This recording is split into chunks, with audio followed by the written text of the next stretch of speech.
Muy bien, pues regresamos a las clases de Kabbalah. Una disculpa por la ausencia de estos días, pero bueno, retomamos. La clase del día de hoy seguimos con las letras del Aleph Bet. Este caso sería la letra Kof. Kuf a veces se encuentra como Kof o Kuf. Y también es la inicial de la palabra Ketoret. Ya previo a esta clase les había compartido justo esta oración y hablaremos al final si alguno de ustedes la pudo llevar a cabo, pudo hacer la oración y compartir un poquito experiencia si es que quieran compartirlo. Bien, ahora, de la letra Kof, el valor numérico es 100, es una letra simple y tiene varios significados. Ojo de una aguja, hacha o también mono. La verdad es que esta letra tiene muchísima tela de dónde cortar, pero lo más interesante de ella es que eh, nos va a hablar de eh, como una cortina de humo, ¿no? Voy a tratar de explicar un poquito qué sucede también al respecto, ¿no? Si nos damos cuenta, en la letra, la forma de la letra Q, hay quienes opinan que podría ser una letra Vav por la curva de la letra superior que vemos del lado izquierdo, y una letra Bet y una letra Vav. También hay quienes hablan que podría ser una Resh y una letra Vav, que es la que estamos viendo del lado derecho. Y lo interesante de esto es que esta letra genera, o a nivel, a la forma que genera, de hecho, la palabra, déjenme ver si aquí aparece, la palabra Rosh, que es cabeza, eh, normalmente ocupamos estos términos cuando se inicia como principio de mes o principio de año, ¿no? El término Rosh es cabeza. Y aquí la alusión que se hace es que tenemos la Resh, que equivaldría a la cabeza, y la Bab, que equivaldría a la columna vertebral, ¿no? Toda nuestra estructura que nos mantiene de pie. Aquí en este sentido, lo que establece es que hay una conexión muy, muy interesante entre lo superior, ¿no? Y la parte como inferior, en este caso, del cuerpo. Basado o llevado al árbol de la vida, esta separación podría plantearse que existe entre los primeras tres sefirot, que son las partes más sublimes del árbol de la vida, que sería Keter, Jogma y Binah, del resto del árbol de la vida. Esto nos indica que en ocasiones esta separación puede ser que observemos las cosas de manera adecuada, es decir, le demos el lugar a la parte superior, le demos el lugar a aquello que es sublime, lo separemos del mundo físico, ¿no? O también les decía que es como una cortina de humo o como si fuera un holograma.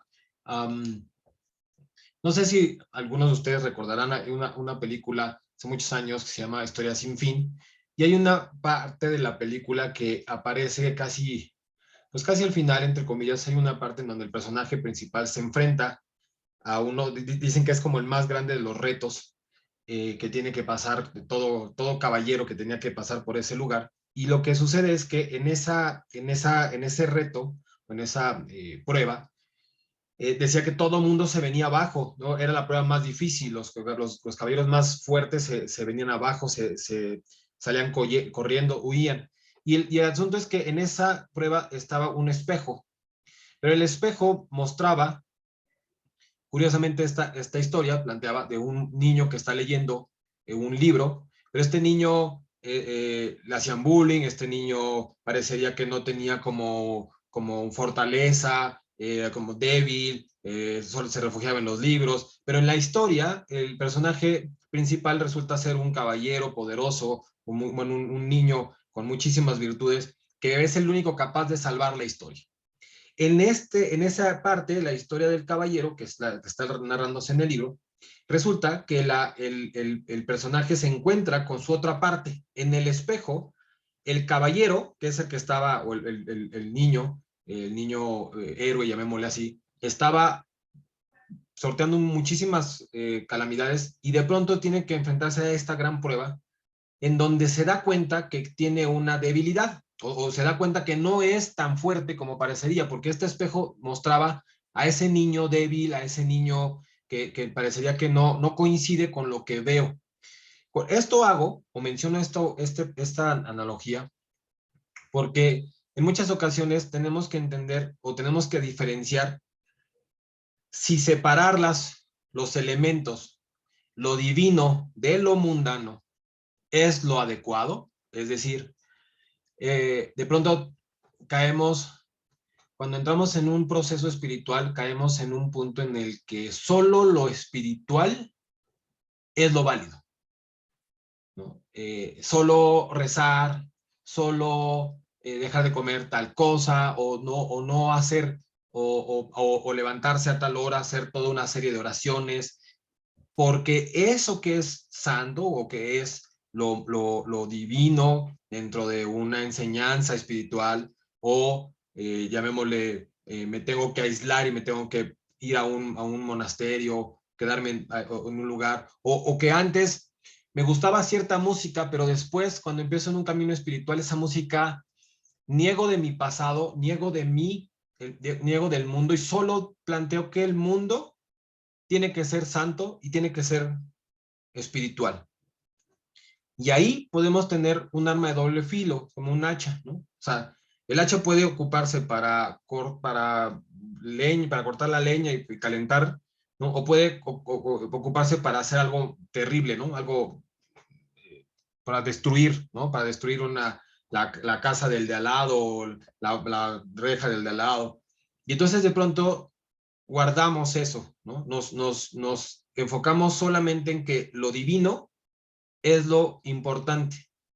Y aquí esta parte en la que tenemos que entender que si nosotros separamos totalmente, nos puede generar un caos. Es valioso discernir ya en un camino espiritual, discernir a qué vengo, ¿no? ¿Cuál es mi misión en este plano? ¿Y por qué estoy en este plano? Y no me quedé en un plano superior intangible, en un plano sublime. ¿Y por qué decidí bajar a este plano? Ya lo hemos hablado en otras ocasiones. Recuerden que el camino de la Kabbalah establece, o el Sot, o el secreto de la Torah dice, no estás en un castigo, estás en un proceso de rectificación, estás en un proceso en el que todo lo recibías y ahora te toca dar, ahora te toca crear y generar, de haber recibido sin algún esfuerzo, ahora tienes que hacer un esfuerzo para poderlo formar, aprender a ser co-creadores. Entonces, en ese camino de rectificación, nosotros decidimos estar aquí. ¿Y a qué venimos? Venimos a un plano en donde todo tiene que ser totalmente divino, aislándonos de lo mundano, de lo terrenal, o al revés, ¿no? Vamos a irlo eh, descifrando conforme vayamos avanzando, ¿no? Aquí el Zohar, normalmente en las clases anteriores les hablo de qué dice la porción del Zohar en relación a que cada letra se presentaba. Y aquí esta me parece, no hemos avanzado todavía, pero me parece que esta vamos a tener que ocuparla varias veces porque en este momento se presenta no solo una letra, sino se presentan 3 letras, ¿no? Y dice así, se presentó la letra Shin, estamos hablando de la letra Kof, pero esta porción del Zohar habla de una serie de letras. Dice, se presentó la letra Shin y le dijo, maestro de los mundos, será bueno para ti crear el mundo conmigo, pues por mí eres llamado Shaddai, es decir, todopoderoso. Y es conveniente crear el mundo con un nombre santo. El santo, bendito sea, le contestó, eres digna, buena y verdadera, pero debido a que las letras de Sheker, o mentira, te han tomado para que estés con ella, no quiero crear el mundo contigo, pues la letra Resh y la letra Kof, que son las letras inmediatas anteriores, se unen a ti para formar la palabra Sheker, que es mentira. Entonces, es muy interesante ver aquí que hablamos de una tipo de, bueno, vamos a ir avanzando, hay unas letras como la letra Shin, que en su momento está designada o la quiero dedicar, que hablemos de Shabbat para la letra Shin, ¿no? Y aquí habla mucho, la letra Shin está muy vinculado como con el eterno, como con mucha luz, ¿no? Aquí en este caso se habla justamente que el nombre Shaddai, que es todopoderoso, estos nombres, reitero, no es darle distinto, no es un Dios, no es un Dios dividido en dioses, es una sola entidad, es una sola energía, pero que se manifiesta de diferente forma y en esas manifestaciones se les conoce con un nombre, ya lo hemos visto en otras clases, ¿no? Entonces Shaddai, en este caso todopoderoso. Pero aquí establece que hay dos letras que en conjunto van a generar ahí esta palabra, ¿no? Ahora, la vemos del lado izquierdo, ¿no? Que dice Sheker. Sheker, Shin, Kof, Resh. Esta palabra diría falsedad.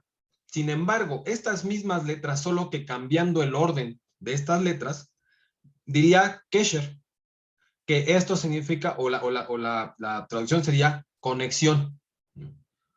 Entonces, es justo lo que les decía, es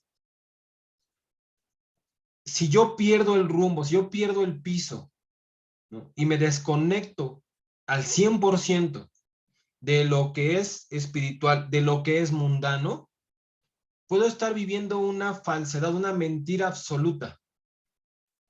Puedo estar generando que mi vida y mi mundo sea tan lejano a lo que vine a ser, que es al ser humano, y también lo vamos a ir viendo un poquito más adelante, se le da una misión, se le genera una responsabilidad en todo el hombre es el microcosmos, ¿no? En relación al macrocosmos, ¿no? Contiene todo el cosmos, pero dentro de un empaque chiquitito llamado ser humano, ¿no?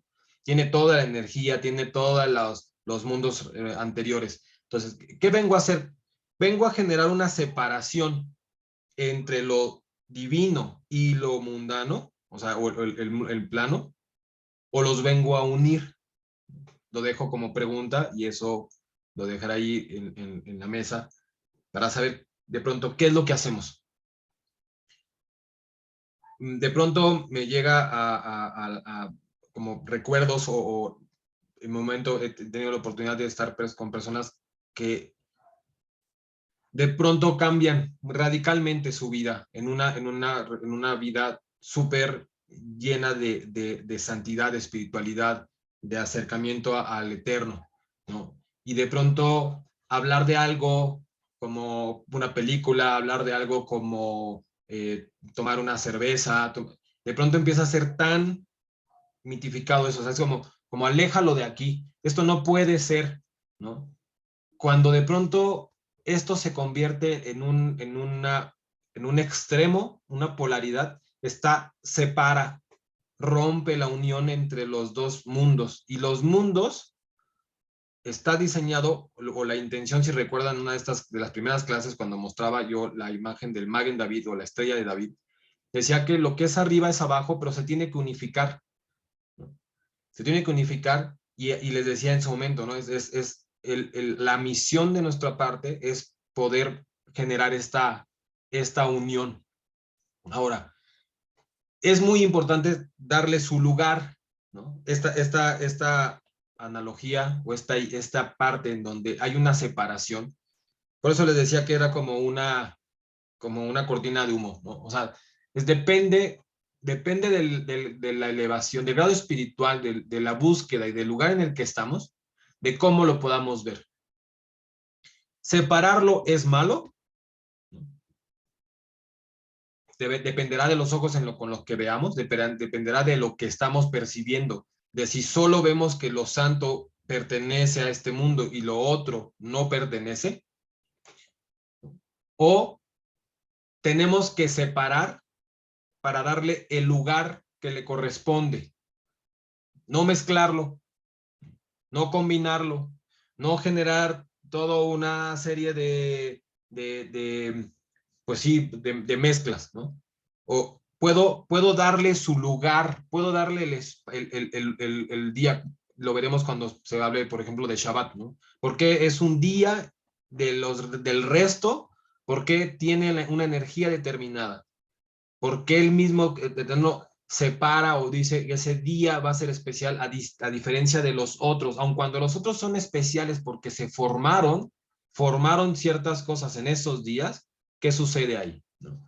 O por qué de pronto tengo que hacer una verajá, una bendición a los alimentos. ¿Por qué los tengo que elevar a través de una oración? ¿Por qué los tengo que hacer distintos? Los tengo que hacer especial cuando hago una verajá, un alimento, tomo agua o tomo comida. ¿Por qué le estoy subiendo la vibración? ¿Por qué estoy dialogando con el ente que conforme el alimento o la bebida? ¿Por qué me estoy uniendo y por qué lo estoy haciendo a diferencia de lo otro que está, del vaso o de la jarra o del tenedor? ¿Por qué estoy separando esos que son materia? ¿Por qué a ellos no hago verajá y por qué hago verajá al alimento que voy a comer? ¿No? ¿Por qué lo estoy separando? Entonces ahí es donde pues tendrá como entender la separación. ¿Qué es realmente separarlo? ¿Es apartar y alejarlo? ¿Es darle un lugar? ¿Es elevar la vibración de ese objeto, elevar la vibración de esa persona cuando me acerco a ella, cuando estoy en una relación? O sea, ¿qué estoy haciendo? Estoy haciéndola diferente, pero ¿la estoy separando? ¿No? ¿O la estoy subiendo de nivel? ¿No? Pero espero se vaya entendiendo un poquito esto. Ahora, ¿qué dice del camino, el sendero del árbol de la vida con relación a la letra Kof? Dice, el sendero que une la esfera o Sefirá Netzach, que es la victoria, o Malhut, que es el reino, esa es la letra Kof. Este sendero es la culminación de la materia, de todas las formas superiores. Kof es el camino de la espiritualidad, el umbral entre lo terrenal y lo etéreo. Cuando atraviesas este sendero, se agudiza la sensibilidad y capacidad creativa. También se cree que se profundizan las habilidades psíquicas. Asimismo, destacamos que Kof es la única letra del alfabeto hebreo que desciende por debajo de la línea de escritura. Recordemos que ya habíamos visto la letra Lamed, que está por arriba, es la que sale, la que levanta su manita, por llamarlo así, y el pie de la letra Kof está por debajo de todas las demás. El significado de esto es que si deseas alcanzar la benevolencia y la felicidad, debes necesariamente descender a lo negativo, a la oscuridad. ¿Por qué? Porque la luz solo puede provenir de la oscuridad. Entonces es necesario tomar esa energía que solo se puede encontrar en la oscuridad y traerla para que florezca en la luz. Hago una pequeña pausa aquí. Hemos hablado de que el mundo, la Tierra, está separado y es como separar las aguas superiores de las aguas inferiores. No corresponde así, pero estoy hablando de que están separados estos mundos. Y este mundo se tiene contemplado que el mundo, la tierra en la que estamos es una tierra de oscuridad a la que venimos a inyectarle luz. Y hay un tema súper relevante en esta clase con relación a todo esto, es que muchas veces creemos que la oscuridad o lo negativo es malo. Hay energía que vibra distinto, que vibra mucho más pesado, es más densa, escala, hay una naturaleza para recibir, hay una naturaleza de egoísmo en las personas, hay cierta naturaleza, hay una oscuridad que genera como gravedad, como que jala las cosas. Pero nuestro trabajo, ¿y por qué estamos en un mundo que tiene estas características? Es porque a través de esa energía, ¿no?, nos genera la fuerza para poderla convertir en luz. Entonces tendríamos que entender que tenemos que estar en un lugar no solo de luz, sino también en un lugar con oscuridad. Y la oscuridad, repito, y aquí no quiero entrar mucho a detalle, pero sería como meternos a profundidad acerca de qué sucede con el bien y el mal, qué es el mal. El mal es realmente detestable, el mal es aquello que no puede vivir en este plano. Si fuera así, el Eterno no hubiera generado esta dualidad, no hubiera generado la luz y la oscuridad, no hubiera generado el bien y el mal. Entonces el mal, ¿qué sucede? ¿Cómo vemos el mal? ¿No? ¿Qué nos han enseñado en relación al mal? En realidad, crecemos o nos convertimos en mejores personas solo a través de la luz. Solo a través de luz podemos llegar a un nivel superior, o pregúntense, o hagamos esta pregunta a cada uno de nosotros, es, en realidad, no ha sucedido que de pronto de algo que ha sido muy negativo, que algo que yo no he hecho bien, o de algo que me pasó de forma terrible, me hizo generar una luz impresionante que jamás en mi vida la pude haber logrado como proyectar si no hubiera pasado por esa situación? Lo dejo también abierto, ¿no? El sendero de Kof enseña a depurar el deseo egoísta de recibir, lo cual es una ardua tarea en la actualidad, ya que vivimos en una sociedad donde se acostumbra a idealizar el ego. Para poder atravesar el ojo de la aguja, Kof, es necesario empeñecer, el ego. Esto no es otra cosa que la unificación de las fuerzas divinas para vencer a las fuerzas impuras, o sea, es decir, los deseos egoístas, que se han ido acumulando a lo largo de todas las encarnaciones de cada ser humano. Una clave fundamental para esto la da otro significado de Kof, es el hacha. Empequeñecer el ego para pasar por el ojo de la aguja es no reducir la grandeza del ser humano, sino empuñar el arma, el hacha, para moldear la estrecha puerta que divide a Netzach, la Sefira Netzach, de Malhut, a la medida del alma propia. El otro significado de la aguja, y hay una parte dentro del Nuevo Testamento que se habla justo es más fácil que pase un camello, ¿no? De él y se señala de él, cuando se lee el texto dice que es más fácil que el camello pase por el ojo de una aguja que él, y no recuerdo más cómo va el texto, como lo menciona, y cuando se menciona sobre él, a veces está como mal traducido, que es como que el hombre, ¿no? A veces tenemos este señalamiento constante, el hombre pecador, el hombre no es capaz, no, o sea, en ese momento, cuando sucede eso, se habla específicamente de esa persona, ¿no? De él. Es más fácil que un camello pase que él, ¿no? O sea, es una condición humana, el momento de ese ser humano, lo que está pasando ese ser humano es muy complejo, no alcanza a ver, ¿no? Es más, no alcanza a hacer a un lado su ego, no alcanza a apartarse. Parece que es el hombre rico, ¿no? O sea, no puede, no, es más fácil que pase un camello que el hombre rico, pero no se refiere al hombre rico en general, a las personas que tienen dinero, sino a el hombre. Recuerden cuando mencionamos en las letras, la letra Hei, cuando hacemos una mención, por ejemplo, decimos el nombre de Hashem, no, es Hei, Hashem, nombre, es el nombre. No es cualquier nombre, no es nombre Lupita, nombre María José, no es nombre, no es como los demás, es el nombre, ¿no? Está separándolo, lo está haciendo especial. Y cuando se habla en ese texto, habla justamente de ese hombre, ¿no? El hombre rico, de ese hombre rico. ¿Qué sucede muchas veces? Es que justo si no nos damos a la tarea de poder reducir el ego, reducir quizá, y lo estoy planteando mientras estoy dando esta clase y pensándolo, es quizá este espacio en el que estamos hablando de la Resh y la Bab, quizá ese espacio, nuestra tarea es reducirlo, reducir quizá el espacio que vemos en la Kaf, en la Kof, perdón, quizá ese espacio que vemos por aquí, quizá tenga que ver con el ego.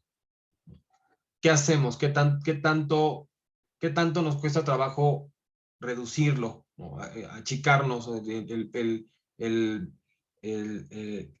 Si no, voy a pensar ahorita con relación a esto, quizá me hizo pensar un poquito esto, pero ¿qué sucede si un hacha, si en la hacha tenemos el palo que sostiene el metal que de un lado pues, está afilado, si no hay unión entre la hacha o la parte del metal y el palo que sostiene, no funciona el hacha. Si no existe, si hubiera total separación, no podría ejercer la fuerza suficiente para actuar, ¿no? Entonces, quizá la unión de esta hacha es reducir el ego, ¿no? Si yo quiero hablar que el hacha involucra fuerza, ¿qué tanto me está impidiendo el ego en tener bien firme mi hacha, ¿no? Si a través de reducir el ego puedo unir el metal del hacha con el palo que lo sostiene, lo puedo unir, entonces estoy dándome cuenta que a través de que el ego es aquel que puede unir, reduciéndolo, o sea, actuando en el ego, generando una acción que me haga que lo contenga, que lo mantenga quieto, que no sobresalga, que no sea demasiado y ya pueda actuar como unión, ¿no? Podría ser, quizá también lo dejo como un pensamiento que quizá podría venir a la clase, ¿no?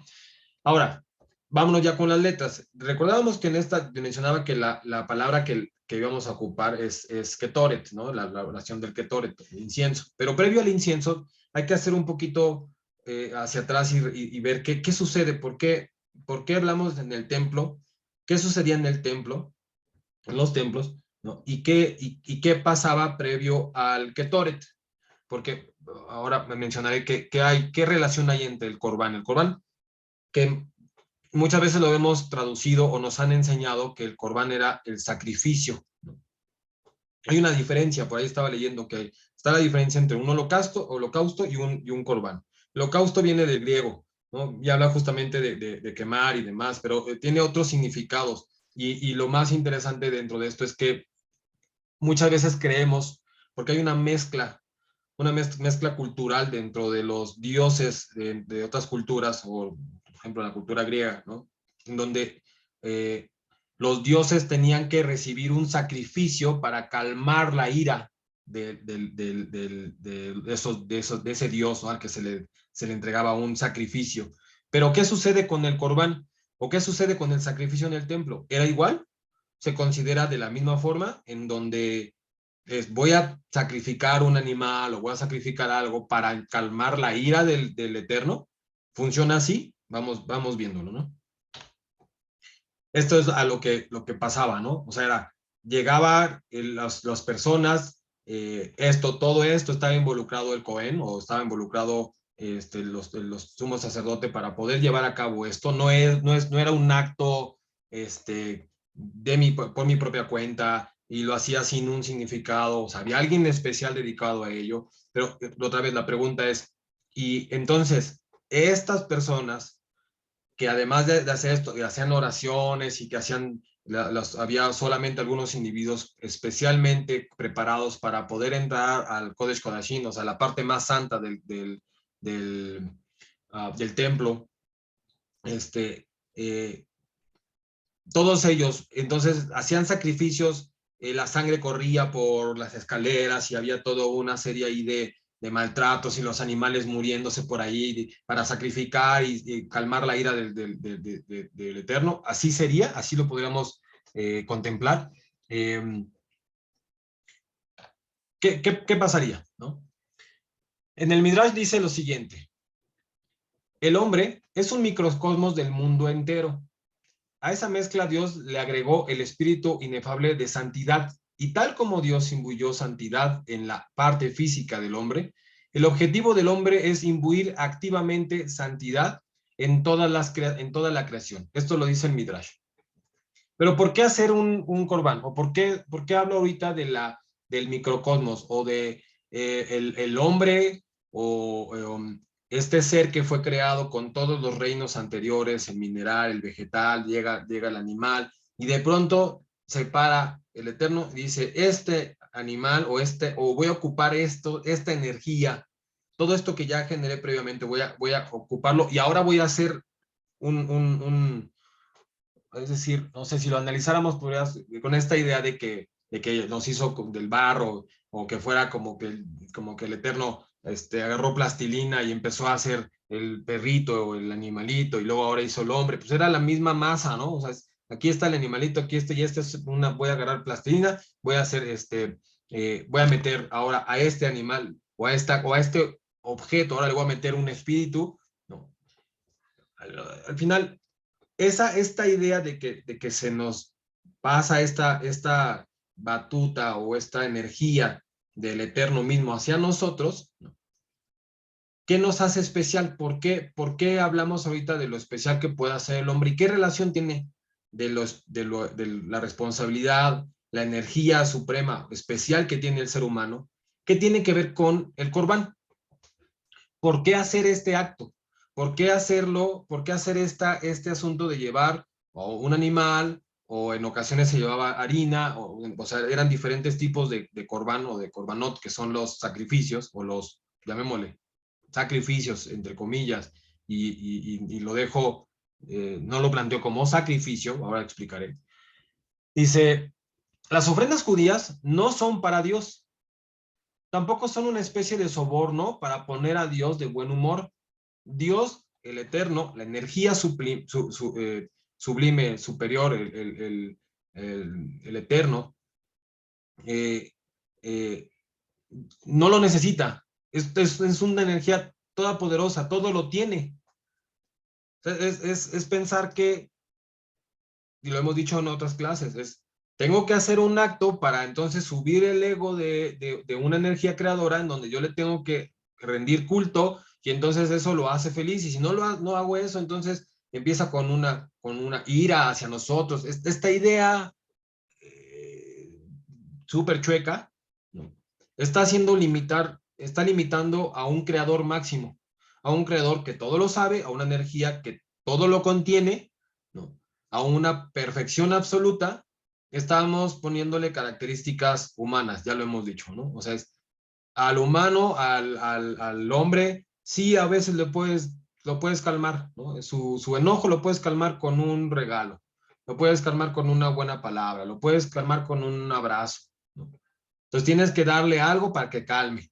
Pero así actuará el Eterno, ¿no? O sea, realmente tendremos que generarle algo para que se sacie o pare y deje de gritar y de sacudir la tierra porque esto es un terremoto y demás. En realidad creemos que tendríamos que ponerle el chupete al Eterno en la boca como un niño que está haciendo capricho, y hay que ponerle un chupete para que deje de llorar o para que deje de hacer un capricho, ¿no? Ahora, Corbán. Esta palabra no significa sacrificio u ofrenda, como suele traducirse en español, sino que en realidad su raíz significa acercarse. Hay 4 clases de ofrendas.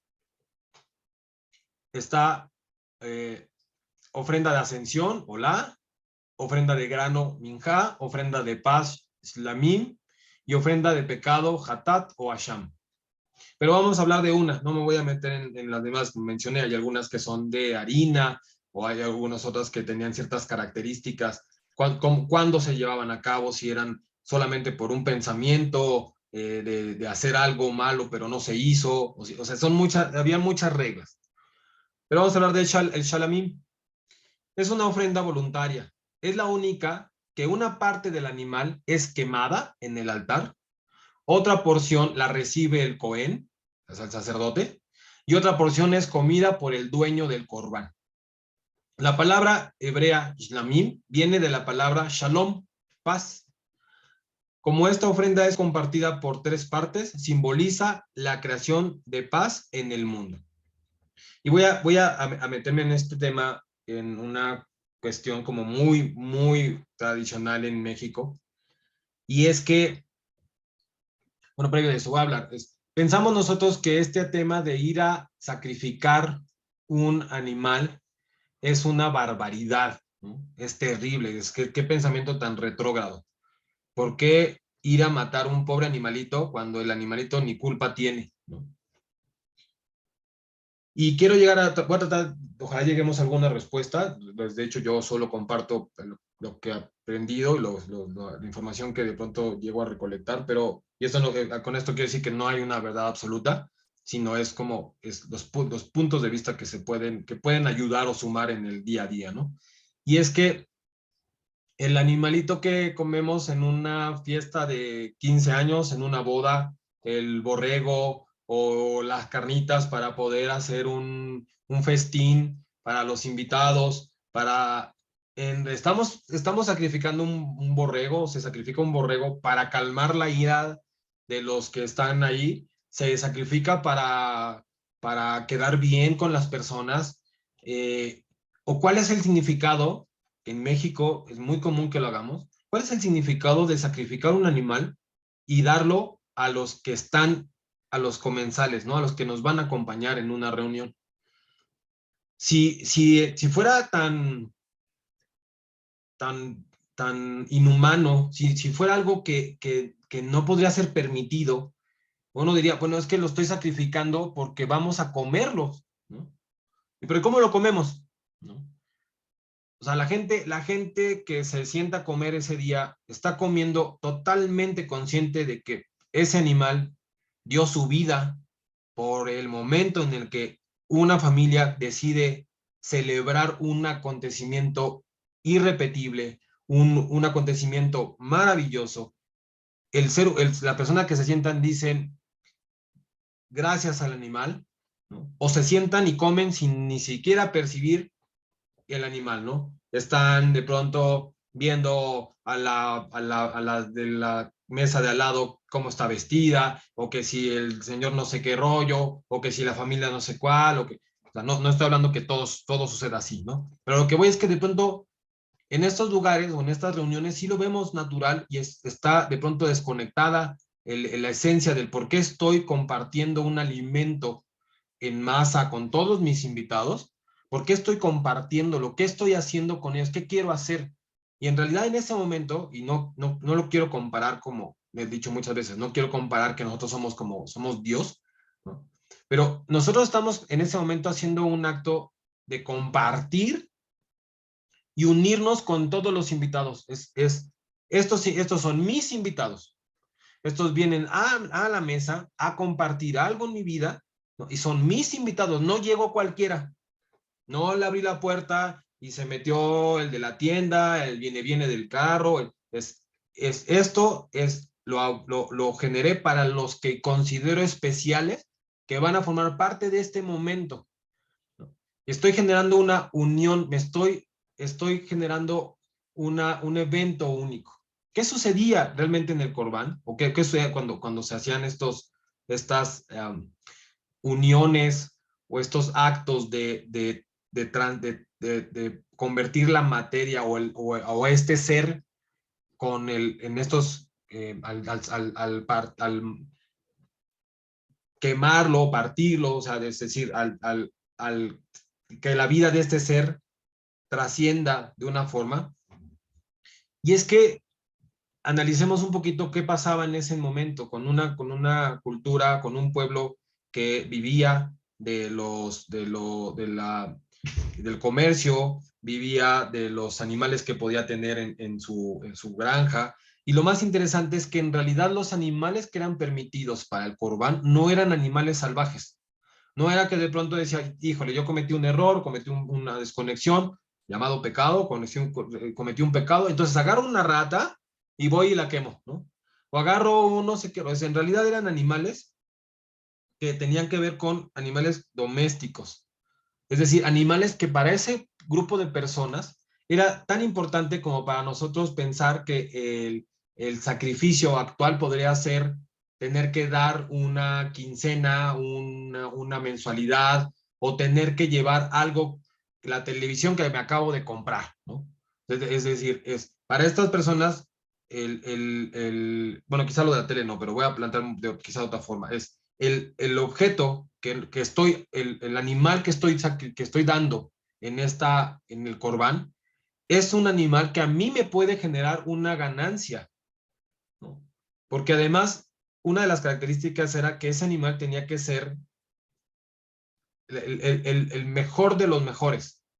Tenía que tener ciertas características y no tenía 10,000 borregos o 10,000 animales que eran perfectos. Tenía que escoger, de todos los que tenía que escoger el que tenía las características ideales, idóneas. Entonces, si lo vemos como una ofrenda que se plantea muchas veces en donde estaba súper mal visto diciendo, es que tenía que ir a matar un animal para entonces todos sus pecados, ¿qué onda con su responsabilidad? O sea, ¿dónde está la responsabilidad de la persona? Si la que cometió el problema, el pecado, fue la persona y quien está muriendo es el animal. Y aquí es en donde depende mucho la percepción que podamos tener al respecto. Si lo que yo hago al hacer este acto o al llevar al animal, ¿no? Llevar a la mejor oveja, ¿no? que tengo, y la voy a dar, la voy a compartir, porque se dan cuenta que hay una parte súper interesante, y creo que en otra clase hemos visto. El Cohen, o algunos de la familia de Leví, de los sacerdotes, muchos de ellos no trabajaban más que se dedicaban 100%, o sea, trabajaban 100% en el templo. No tenían forma de tener otro ingreso. Y entonces compartir el alimento con esa persona que está dedicando su día a día al 100% en una oración, en mantener una energía, en mantener una vibración con el Eterno, y compartirlo con él, con quien lo llevó, y con el Eterno sentado, es decir, es como si tuviéramos al sacerdote sentado, al Eterno sentado, y a la persona sentada comiendo de ese corbán. Cambia radicalmente la forma en la que se percibe, en donde solamente era el sacrificio, la sangre derramada, los animales, pobres animales, llegabas, quemabas, te ibas y salías perdonado, ¿no? Aquí era un acto totalmente distinto, porque estabas uniéndote con otra persona, te estabas uniendo con el Eterno, estabas comiendo en ese lugar, estabas comiendo para poder generar o volver a buscar una reconexión, para volver a generar una paz entre lo que sucedió y la situación. Y cuando lo vemos quizá de esa forma, en donde en una fiesta, en una boda, estamos dando nuestro animalito, lo estamos pidiendo que sea el mejor para compartirlo, no llevaríamos el animalito cualquiera, llevaríamos el mejor animal para estar frente al Eterno comiendo en esa fiesta, en esa reunión, diciendo, vamos a sentarnos y a hablar, a meditar y a plantear la situación, ¿no? ¿Quién soy? ¿Qué estoy haciendo? ¿Qué hice? ¿No? Pero a través de esta situación de la comida, ¿no? O sea, ahí hay un tema valiosísimo, muy interesante de analizar.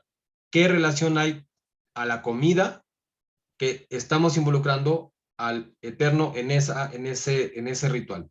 Y dentro de Shabbat, que lo vamos a ver, lo pongo solamente como un chispazo, una embarradita, hay un pan, la jalá, que es el que se ocupa para Shabbat. Pero cuando se prepara, hay una porción chiquitita que se quema.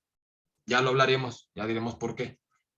Pero bueno, aquí en se toca un poco acerca de lo que sucedía con el Corbán. Ahora,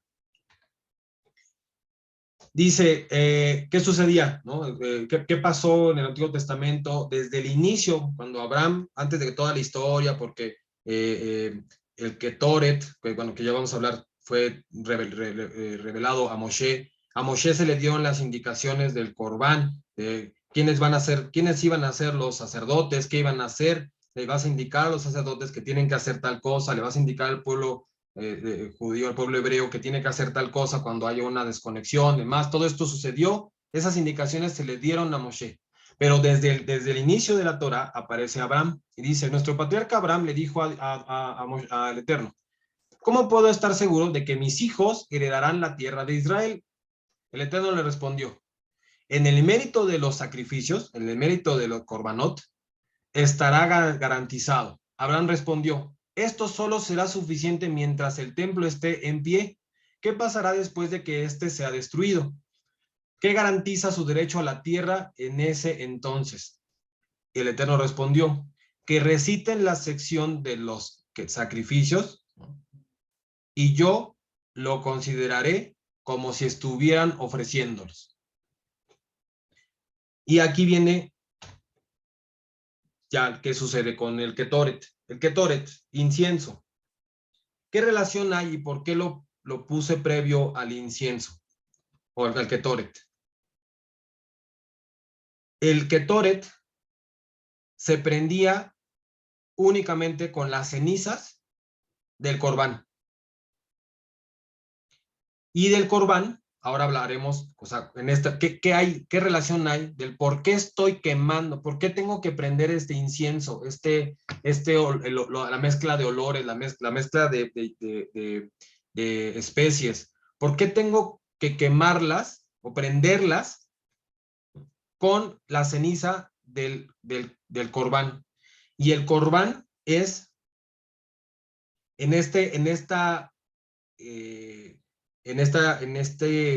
proceso del Ketoret, en donde se habla de un elemento sublime, que se habla que el incienso, la columna que generaba el Ketoret, el incienso, podía venir el aire, soplar, y en la columna del Ketoret se mantenía firme, se mantenía como una columna total, ¿no? No es el humo que consideraríamos en un incienso de casa, ¿no? Era otra energía totalmente, pero ¿por qué tendría que prenderse del Corbán? Y el Corbán representa esa parte humana, ese cuerpo, el cuerpo representa al cuerpo, representa la materia, que tiene que reducirse, pero haciendo alusión a la clase. Pero lo santo, lo sublime como el Ketoret, tiene su raíz en el cuerpo. Y si nosotros muchas veces consideramos que el cuerpo es, y entonces eres malo, eres pecador, y entonces se le dice a los niños, tú naciste pecador porque no sé qué rollo, y tu cuerpo, y el cuerpo es malo. No, o sea, ¿por qué el Ketoret se iba a prender a raíz del cuerpo? ¿Por qué el cuerpo es el principio? Si fuera algo tan, sin que no tuviera valor, que no fuera valioso, que no tuviera valor, no se hubiera ocupado para prender el incienso de Ketoret, que era una de las fuerzas más fuertes dentro del templo, ¿no? Ahora, ¿qué sucede? La palabra Ketoret está conformada por 4 letras, ¿no? Kof, Taf, Resh, Tet. No, Tet, Resh, Taf. La primera letra sería la Kof de la inicial de la palabra Kedusha. Kedusha significa santidad. La Tet sería la inicial de la palabra Tahara, que es pureza. Resh, inicial de la palabra Rahamim, misericordia. Y Tav sería la inicial de la palabra Tikva, sería esperanza. Esta es esto lo plantean los cabalistas, no solamente que la palabra Ketoret tenga una fuerza por sí, sino cada letra puede conformar una energía todavía mayor cuando entendemos que podría ser la inicial de las energías de estas palabras: santidad, pureza, misericordia y esperanza. Ahí empieza a hablar un poquito de qué sucede con el Ketoret, qué tanta importancia, qué tanta fuerza llega a tener el Ketoret si estuviera conformada por estas 4 energías, ¿no? Ahora, en el Ketoret, me voy a brincar una parte, porque hay un momento en donde en el Ketoret se habla acerca de, cuando uno lee el Ketoret y lee la traducción, se dan indicaciones, Aarón y demás, se explica quiénes son, cuándo lo tienen que hacer, por qué lo tienen que hacer, y hay un momento en donde llegan a los ingredientes que tienen que ocupar para crear el incienso, y después de eso, bueno, viene después otra parte. Entonces se divide el Ketoret en 3 partes, ¿no? El antes de los ingredientes y después de los ingredientes. Entonces nos vamos a enfocar en esta clase específicamente a los ingredientes. El Ketoret tiene 11 ingredientes. Esto que les voy a compartir fue tomado de una clase que da el maestro Albert Gosland, ya lo he mencionado en otras clases, ¿no? Entonces trataré con toda humildad de no modificar mucho de lo que él comenta en su clase, ¿no? Trataré de repetir lo mejor posible, y si no, también les compartiré el video para que ustedes puedan ver con atención justamente cómo lo explica él, ¿no? Y dice lo siguiente: el nombre del tetragramatón, el nombre de Hashem, el nombre más sublime, poderoso del Eterno, está conformado por las letras He, Yud, He, Vav, He, ¿no? Estas letras, lo hemos dicho también en otras clases, está dividido en 2 energías: energía femenina y energía masculina, o en este caso, la energía del alma o energía sublime, y la energía del cuerpo, ¿no? La energía más como densa. De Yud-Kei estaría vinculado con esa energía, la energía del alma, esa energía sublime. Pero la energía de Bab-Hei, que sería el cuerpo, si dividimos, si separamos Bab-Hei y lo damos a la gematría de esto, la letra Bab esto tiene valor 6 y la letra Hei tiene un valor 5, sumados nos dan 11. ¿Qué sucede? En realidad el Ketoret está considerado que es como una vacuna para el cuerpo, no para el alma. Y esto, el maestro Roldán dice algo así como toda la energía como toda la energía del boomerang que se nos regresa, de la energía de los astros que traen una energía hacia nosotros, muchas veces programadas en automático.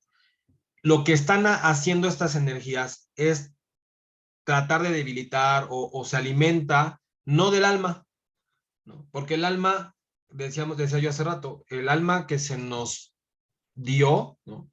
Que insufló el alma del Eterno hacia nosotros, es que esa alma no puede ser dañada. O sea, va a sonar muy curioso y va a sonar muy, muy, muy utópico, o no sé cómo llamarlo, muy, muy, amor y paz, por llamarlo así. Y es que el alma que tenemos como seres humanos, el alma no puede ser, no se puede corromper, ¿no? Porque el alma que tenemos es el alma, es la misma energía del Creador en nosotros. Esta no se puede separar, no se puede romper, no puede ser dañada, no se puede oscurecer el alma. La gente que dice, no, es que tiene un alma terrible, no, no es el alma.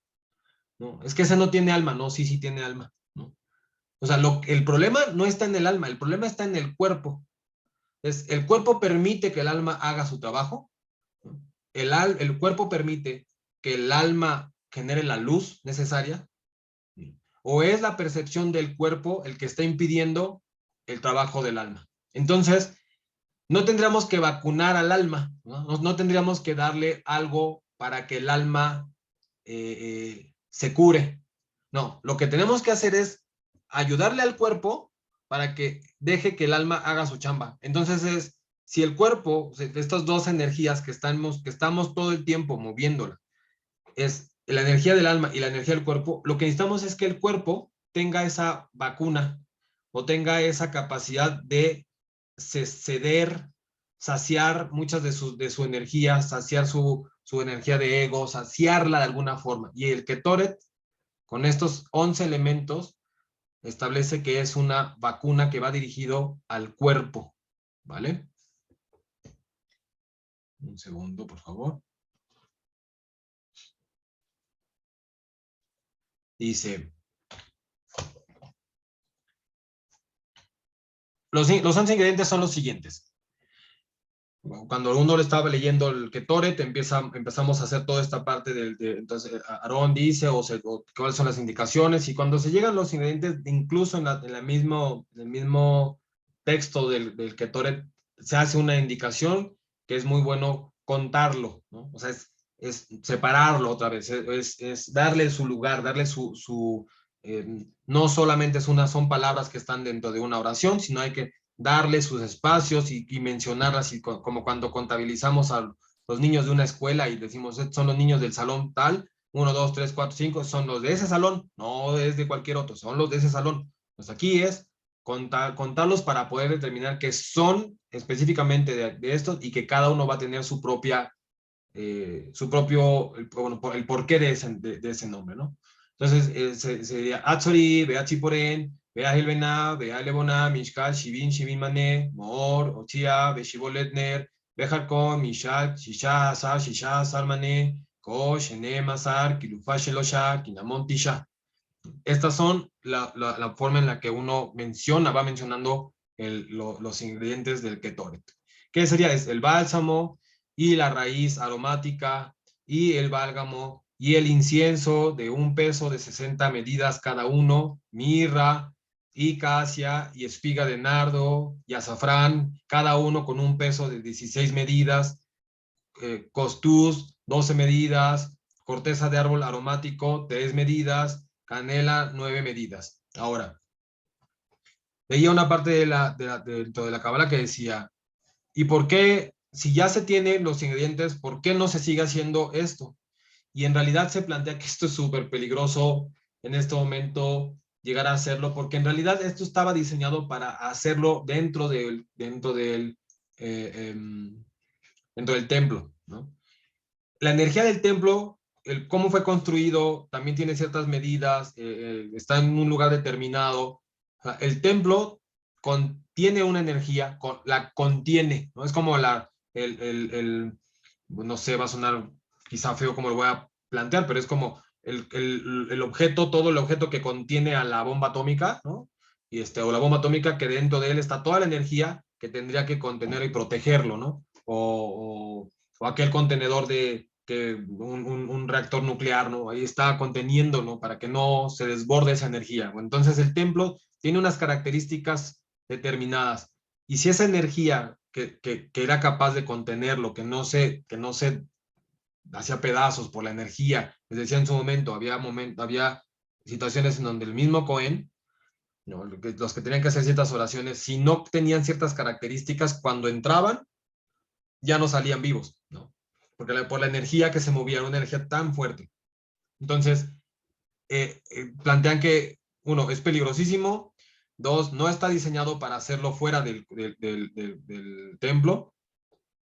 Entonces, ¿qué sucede? ¿No? Lo ideal es que, lo mencionaba cuando hablabas de Abraham, ¿no? Es, nosotros podemos hacer la oración.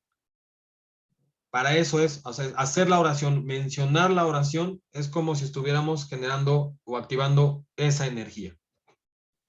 ¿Qué sucede? Esto lo da la clase de Albert Gosland, del maestro Albert Gosland, que lo dice de la siguiente forma. Primer ingrediente, Atzori. Atzori tiene un valor gemátrico de 300.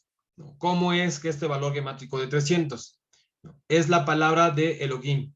Elohim, al momento de separar cada palabra, cada letra de la palabra Elohim, Aleph, lo vemos del lado derecho, la letra Aleph, y debajo vemos la letra Aleph, Lamed, Pei, que diría Aleph, Lamed, Mem, Dalet.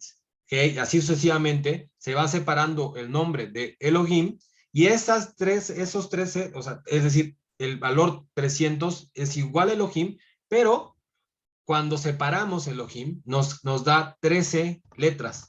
¿Sí? Aleph, Lamed, Pei, Lamed, Mem, Dalet, Hei, Yud, Yud, Vav, Dalet, Mem, Mem. Estas nos dan 13 letras, que son el equivalente, es igual a los 13 atributos de misericordia del Eterno. Después, siguiente ingrediente, Eatziporen. Eatziporen es el valor numérico, tiene 420. Y 420, en el árbol de la vida, en el centro del árbol de la vida, tenemos 4 sefirot: Keter, Tiferet, Yesod y Malhut. Estos 4 están relacionados con 4 nombres del Eterno. Eye es el nombre que se presenta a Moshe cuando dice, ¿y tú quién eres? En las alas, ¿tú quién eres? Eye, Asher, Eye. Este nombre, Keter, Hashem, estaría en Tiferet, Shaddai, Yesod y Adonai en Malhut. Estos 420 está relacionado con estos cuatro nombres. Eye, 21, Hashem, 26, Shaddai, 314 y Adonai, 65. Vea el Bená, perdón, 95. Esto, en gematría, sería el Adonai, ¿no? Sería Hel estaría representando a Gesed, y a Adonai, no, perdón, él estaría representando a Din, y Adonai estaría representando a Gesed. O quizá aquí estoy mezclando cosas, no quisiera equivocarme. El tema de este nombre específicamente es que hay una parte en donde la misericordia y el juicio, o la energía de la columna izquierda, se estarían desactivando, por llamarlo así, o la energía de juicio se estaría desactivando por la misericordia, ¿no? El número 4, Vea el Bená.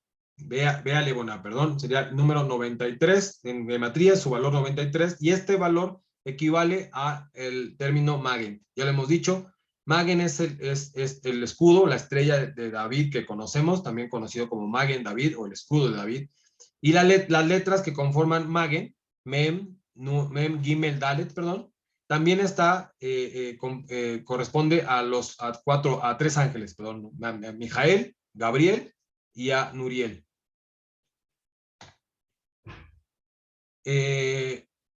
Aquí se me fue, perdón, aquí ya abajo dejé Los Ángeles, pero que aquí es Mor, sería el quinto ingrediente, con 240, y 240 estaría planteado, serían 16 veces Yud Hei, ¿no? Como lo se establece dentro de la gematría de este nombre, ¿no? De este ingrediente, el Mor.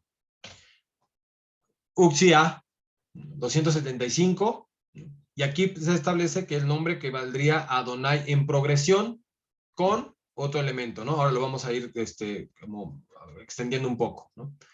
Adonai, ¿cómo sería en progresión? Entonces sería primero la primera letra de Adonai, Aleph, después la primera y la segunda, Aleph, Lamed, después Aleph, Lamed, Hei, Aleph, Lamed, Hei, Yud, y por último Aleph, Lamed, Hei, Yud, Mem, ¿no? Sería Elohim, ¿no?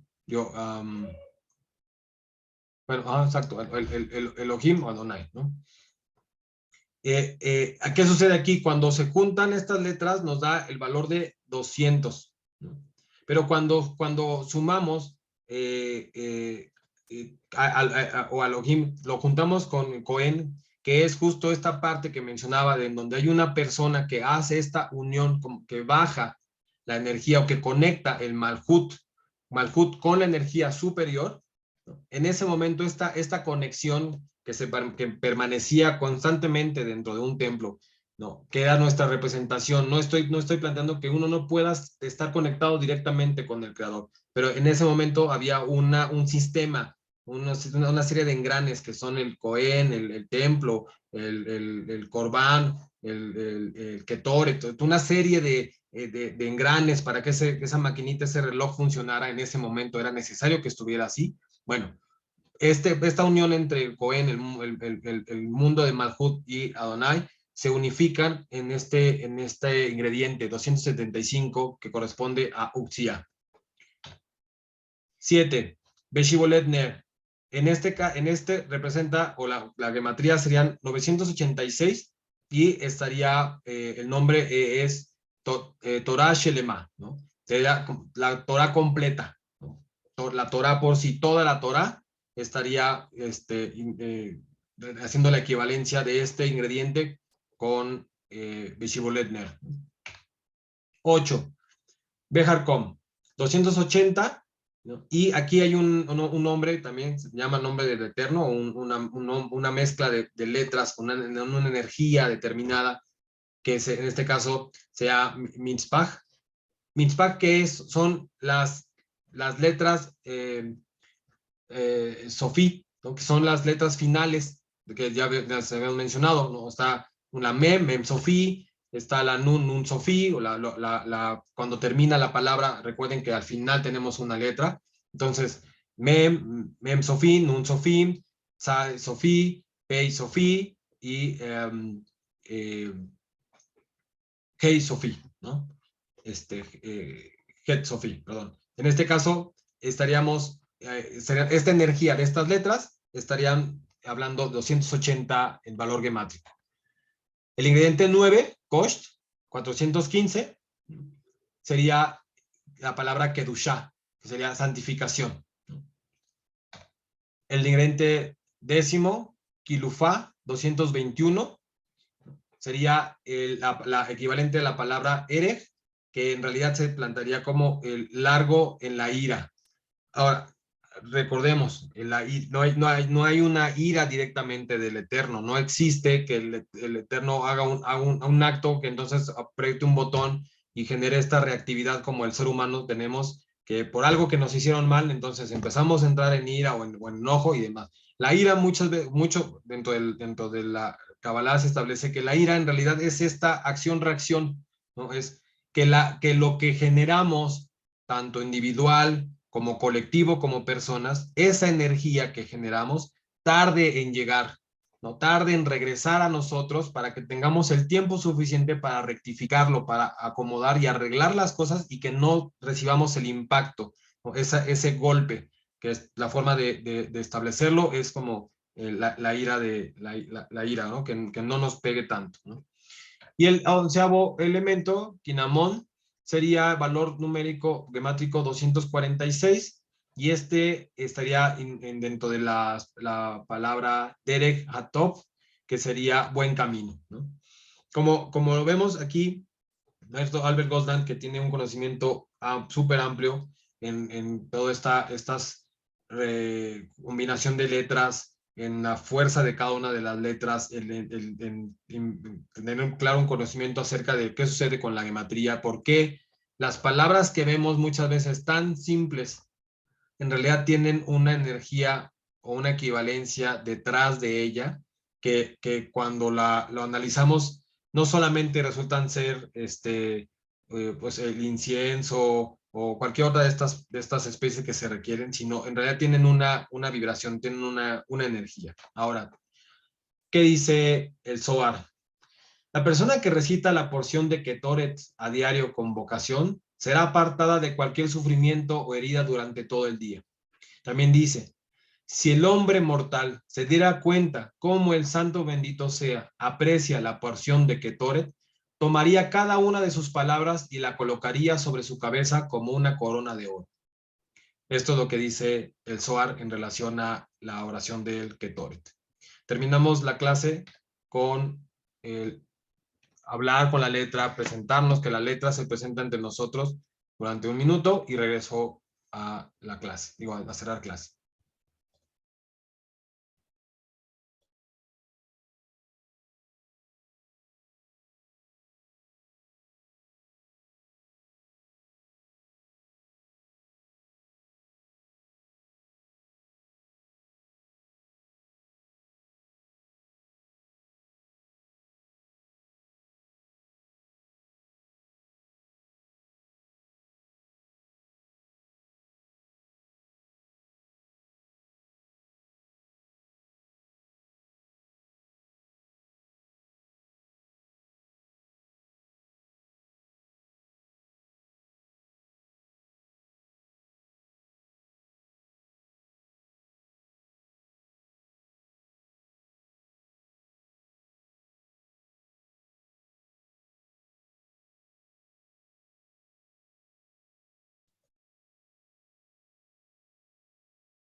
Muy bien,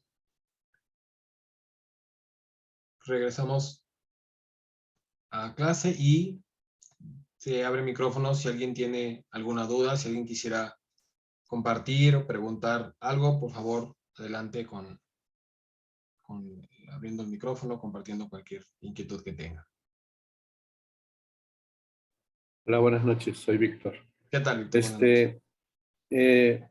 Bueno, la oración de Ketoret no tiene horario, o sea, Sí tiene horario, perdón, Víctor. En realidad, por eso en muchas ocasiones hago uso de hacer la oración cuando pues, la presentamos en clase, pero el Ketoret no es conveniente hacerla de noche, porque tiene tanta luz o tanta energía que es como si de pronto, es como el efecto contrario. Si de pronto estuviéramos en el bosque y prendiéramos una fogata, lo que haríamos es que se apartarían todos los animales, ¿no?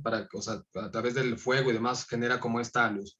Pero tiene una energía tan especial y tan poderosa que en vez de generar el repeler cierta energía, estaría generando como un faro. O sea, estaríamos generando una luz diciendo, hey, acá estoy. Y lo que se busca con el Ketoret justamente es el como blindar o el apartarnos de lo que pueda suceder alrededor de nosotros, purificando el cuerpo. Entonces, en realidad, lo que sucedería es que sería el efecto contrario, ¿no? Estaríamos generando tanta luz y estaríamos como limpiando el cuerpo, llamémoslo así, como tan de manera perfumándolo, ¿no? Que lo que haríamos es que en realidad estaríamos generando atracción de remanentes de energía que estuvieran por ahí y no nos generaría como los efectos adecuados, ¿no? Sería como contraproducente. Entonces, por eso está contemplado que se lee en el transcurso del día y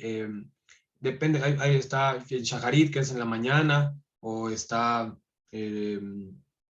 minja, me parece que es en la tarde, o sea, son horarios, está por ahí de las 9 de la mañana o 3 de la tarde, pero lo ideal es que podría ser, no importa el horario de la mañana, la idea es que no se lleve a cabo en la noche.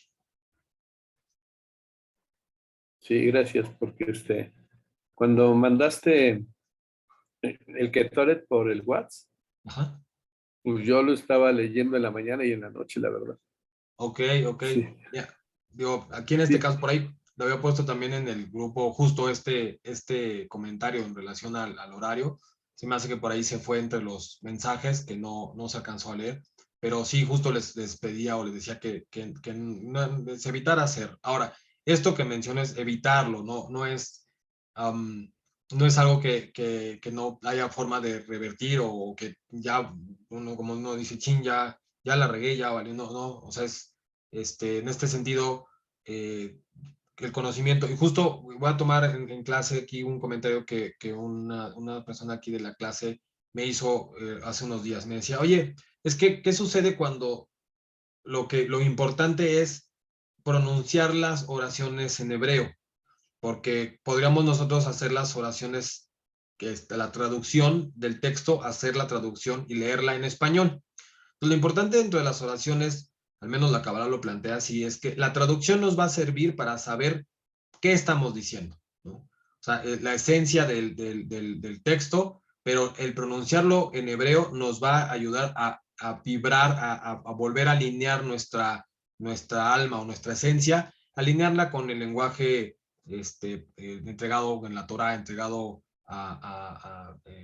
pues a los patriarcas y demás, ¿no? Este lenguaje sagrado, ¿no? Pero decía, y es que y si yo no sé pronunciarla bien, si yo una palabra de las que menciono, ¿qué sucede? ¿No? Si tú dices que lo importante es pronunciarla y pronunciarlo lo mejor o correctamente. Bueno, yo voy a compartir en este caso mi experiencia. Yo creo que existen dos personas dentro de los textos o dentro de las oraciones en hebreo. Aquellos que nacen 100% y conociendo al 100 cómo se pronuncian, cómo se lee, cuáles son, en dónde va el acento o en dónde tengo que, si esa vocal esa consonante se pronuncia así o asado. Y hay quienes ya lo conocen, pero el tema es que creo que a veces nos exigimos tanto pensando en que tenemos que pronunciarlo con exactitud y creo, esta es mi opinión, que podemos llegar a hacerlo. Pero el camino es el que nos va a llevar a ir nosotros adhiriendo. Esta es como la gran diferencia. Quienes no nacimos en una familia donde de tradición por tradición y generación tras generación tienen este conocimiento y nosotros lo estamos haciendo, nosotros lo estamos adhiriendo. No puedo decir por qué lo estamos haciendo, porque hay quienes no nacimos en un entorno, en una familia judía y hoy estamos tomando un camino y tomando estas enseñanzas o estos textos sagrados y nosotros estamos adhiriéndolo, estamos como reconectando y ahí como reconectarlo, como de pronto alguien que tuviera que conectar todos los cablecitos, habrá cablecitos que por ahí no los tengamos totalmente bien conectados y yo creo que es mucho de nuestra parte exigirnos demasiado, pensar que ya tendríamos que conectarlos a la perfección, ¿no? Quizá lo logremos, quizá no. Y al paso del tiempo, quienes han estado en el camino de hacer uso de las oraciones dentro del judaísmo, de las oraciones del pueblo judío, y lo están llevando a cabo en su vida, cada día se van dando cuenta, cuando uno va leyendo, de repente uno dice, híjole, esa letra no era ahí, creo que lo leí mal la primera vez y ahora lo voy a leer diferente. Y cada vez lo vamos puliendo, cada vez se va teniendo una mejor pronunciación, cada vez lo vamos haciendo de una mejor forma. Y yo creo que lo mejor, lo más sano, y esto es, reitero, mi propia percepción, es no exigirnos de más, es caminar por este camino, o sea, transitar este camino hacer lo mejor que podamos, sabiendo que lo estamos haciendo sin haber nacido en un lugar, en el lado, en nuestra esencia humana, en esta vida. No nacimos en una familia que nos enseñó de pe a pa, y lo estamos aprendiendo poco a poco, ¿no? Entonces, lo menciono porque de pronto puede ser que ahorita se leyó en la noche, ya se leyó en la noche. De aquí en adelante, saber que en la noche no, porque nos puede atraer un poquito de energía del otro lado, ¿no? O sea, energía que no nos ayuda. Vamos a procurar hacerlo de día, y si se hizo de noche, yo creo que hay mucha luz que estamos irradiando a nuestro alrededor que nos protege mucho más allá de que lo hayamos hecho en la noche sin una intención, ¿no? No sé si aporté un poco, ¿no? No, sí, gracias. Y además, la verdad, yo me sentía muy bien, o sea, ¿no? Lo que hago, no sé si esté bien hecho, pero lo que yo hago es, primero, digo, yo oí, no sé si está bien hecho, cantar o rezar o decir los 11, los 11 ingredientes. Oh, Ujú. se oye bien padre, ¿no? Yo no Ujú. lo hago así, pero que hago, la verdad es, lo leo en español, sí, para saber qué es lo que dice. Y Ujú. luego ya después lo leo en hebreo. Me trabo mucho, pero, pero hay ocasiones en que se me da con mucha facilidad. Por ejemplo, el Shema la verdad se me da con facilidad, ya no se me atora. Claro. Entonces, eh, pues nada más quería agradecerte porque me gusta mucho tu clase, eres pragmático, este, resuelves muchas de mis dudas y no me voy a despegar de ti. Baruch Hashem, gracias. Gracias. Gracias. Lo más que yo por mi parte procuro, pues es compartir. Y yo principalmente, el primero de aquí, que tendría que decir que hay momentos en donde uno, "Chin, creo que eso no era ahí, por ahí. En la siguiente clase trataré de corregir o además, pues lo único es tratar de corregir un poquito. Y mi intención plena de todas estas clases es abrir una brecha o abrir un camino. El camino de la Kabbalah, el camino de estos conocimientos. Creo que quien decida tomarlo y quien decida transitarlo, yo solo estoy buscando compartir, y si hay posibilidad de que yo genere que se abra una pequeña puerta y que ustedes transiten, lo van a hacer, y eso para mí es lo mejor, porque al final, eh, el día que, como mencionaba, ¿no? Están los grandes maestros contemporáneos como Albert Gosland, Mario Saban, no recuerdo el nombre, espero no equivocarme, pero prefiero no mejor decirlo. Tiene un canal que se llama Cábala Aplicada, Ibra Kadishak, aquí en México, um, Shomrim Laboker, que son de la comunidad judía de México. Tienen un canal maravilloso que también están dando clases fabulosas. Dentro de esas también está, dentro de Shomrim Laboker, la maestra, la doctora Annette Pierre, también es extraordinaria. Y creo que el de pronto tener un poquito de conocimiento y que uno vaya a se acerque a ellos, van a aclarar toda la duda del mundo, porque ellos tienen toda su vida, toda la vida han estado aquí, ¿no? Entonces, pues me da mucho gusto que les pueda yo aportar un granito, y que eso les ayude mucho a quizá ir descubriendo, ¿no? Y como decía, yo por mi parte, yo diría que esto es un camino, no de carreritas, sino de larga distancia, de resistencia y de estar, a cada quien le va a llevar el alma, les va a ir diciendo, qué va pasando, cómo va beneficiando, y habrá momentos en donde uno dice, yo pongo pausa ahorita, esto está siendo muy pesado, la verdad es que me está generando muchísimo caos, no entiendo, o estoy haciendo todas las oraciones, todo este rollo, pero tengo un problema, se me está desconectando algo en mi vida, ¿no? Mi trabajo, mi pareja, mi no sé qué rollo, y ahí creo que, y menciono por esta clase, a veces es sumamente importante, dice la Cábala, hay momentos para hacer y hay momentos para dejar de hacer. Y si uno de pronto pone una pausa y dice, híjole, creo que ya me saturé demasiado y voy a irme ahora a vivir mi vida, a ver a mi familia, a ver a estar más atento, a ver una película y distraerme, también considero que es válido. No sé si alguien quiera compartir algo más. Hola, buenas noches. Soy David. Nada más una pregunta. La oración, el Ketoret, se considera como un korbanot. No sé, lo manejabas hace rato, ¿no? Que era como un korbanot. Y Eh, en relación a eso, podemos vibrar en una cierta frecuencia para poder, no sé, a lo mejor ascender o descender, depende de lo que hagamos, ¿no?